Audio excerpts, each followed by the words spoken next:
How to resolve international investment disputes? What are the methods?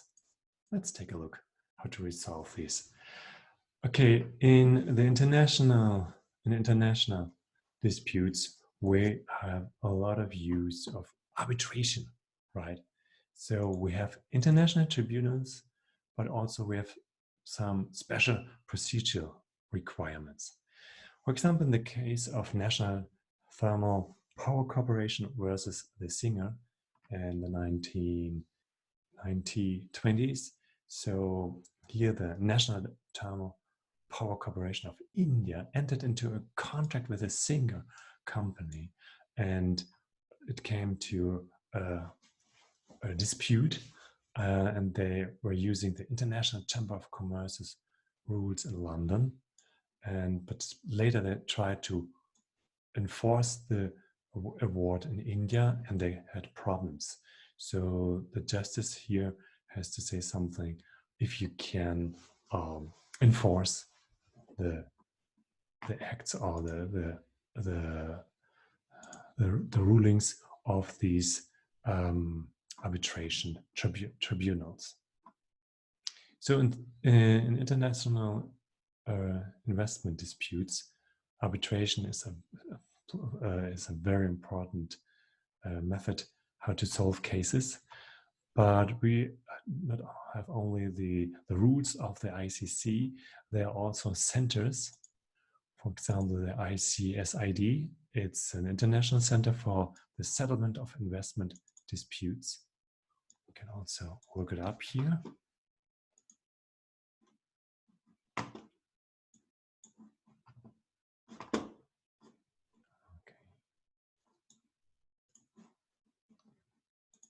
There's a very interesting webpage, the ICSID.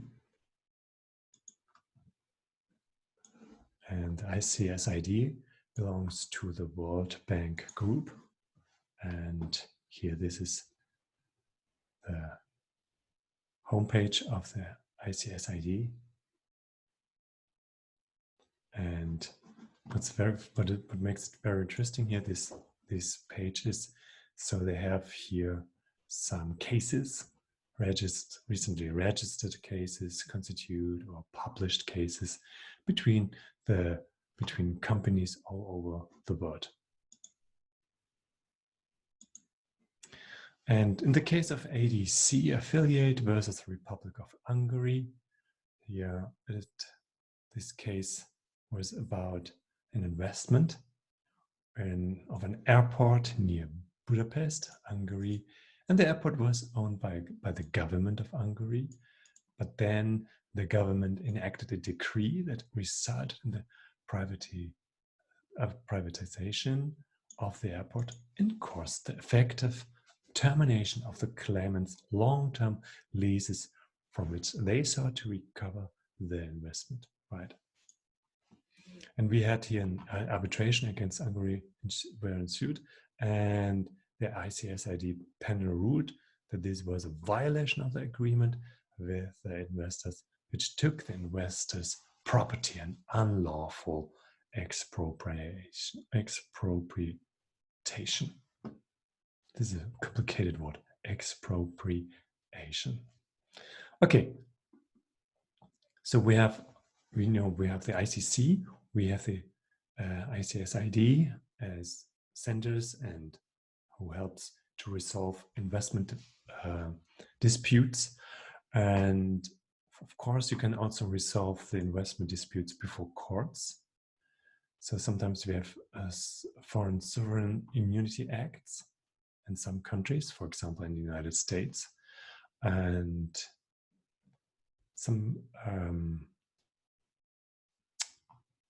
and especially, but you have to differentiate. If you sue the government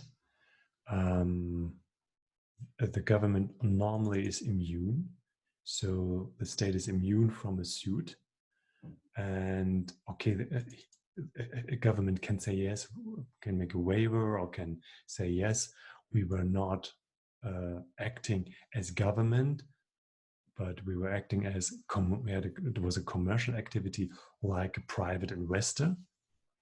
And also the torts, if you have some torts, they must be non-commercial torts. And in the last years, we had a change in the acts and the regulations, and the Congress amended the FSIA to allow the US citizens to bring suits against the sovereign for state-sponsored acts of terrorism, right? Okay, but you can always sue against the government if a state does business like a private unity, like a private commercial parties. For example, here in this case, we had a sale of a Eurail pass. So this is a ticket for a train in US, not as a commercial activity, and to give US court jurisdiction against Austrian-owned railroad system when injury occurred in Austria, right? So here, the railroad system was owned by the government, but they were running this railroad as, yeah, like a private investor. Okay, yeah, here's something really bad happened here to Mrs. Sachs, and she got really bad injuries, and then she sued the OBB, so the Austrian railroad companies, and asserting 5 claims. They did these 5 claims. So this happened, and because of this, she got really bad injuries. She lost her two legs, right? So this case is very interesting and shows that you, of course, can have a suit against the government in a host country.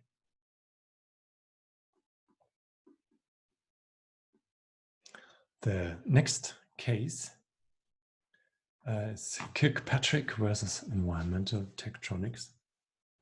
Sometimes we have an act that prevents court from passing on validity on the action of a foreign government, right? So in this case, that was an exception. In this case, it allowed to go forward because it involved the successful bidder and unsuccessful bidder on a government contract and only tangentially connected to government's action. So you have to always take a look if the government has a big influence in the case, or is it more like a private investor?